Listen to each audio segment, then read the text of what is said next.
মেঘলার অনাগত সন্তানকে কি অনিক মেনে নিবে? গরিব ঘরের রাজপুত্র নাটকের ১৬তম পর্ব কবে প্রচারিত হবে? অলরাইট, এই সকল প্রশ্নের উত্তর নিয়ে হাজির হলাম আজকের ভিডিওতে। সুতরাং ভিডিওটি টানটাই না করে শেষ পর্যন্ত দেখতে থাকুন এবং যারা আমাদের চ্যানেলে নতুন রয়েছেন অলরাইট চ্যানেলটি সাবস্ক্রাইব করে রাখুন। হ্যাঁ ভিউয়ার্স, এই ভিডিও শেষে জানিয়ে দিচ্ছি গরিব ঘরের রাজপুত্র নাটকের ১৬তম পর্ব কবে প্রচারিত হবে।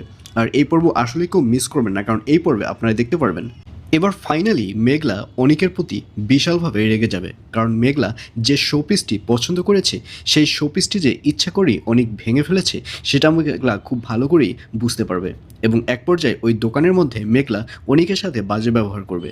তখন বৃষ্টি বলবে, আপনার এত বড় সাহস, আপনি আমার হাজব্যান্ডের সাথে বাজে ব্যবহার করছেন। আর এসব কথা শুনে মেঘলা আর কথা বাড়াবে না, সে ওখান থেকে চলে যাবে।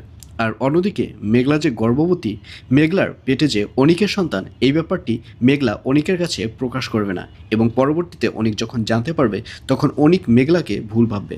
অনিক ভাববে যে মেঘলার পেটে যে অনিকের সন্তান এটা অনিকের নয়, এটা অন্য কারোর সন্তান, যার কারণে তাদের মাঝে দূরত্বটা আরও ডাবল বেড়ে যাবে। তো ভিউয়ার্স, জানিয়ে দিচ্ছি এই পর্বটি কবে প্রচারিত হবে। গরিব ঘরের রাজপুত্র নাটকের ১৬তম পর্ব প্রচারিত হবে আগামী ১৪ তারিখ, অর্থাৎ ১৪ই এপ্রিল মঙ্গলবার দুপুর ১২টার সময় শুধুমাত্র কারুহিম ইউটিউব চ্যানেলে। তো ভিউয়ার্স, কারা কারা অনিক ও মেঘলার মিল চাচ্ছেন অবশ্যই কমেন্টে লিখে পাঠান।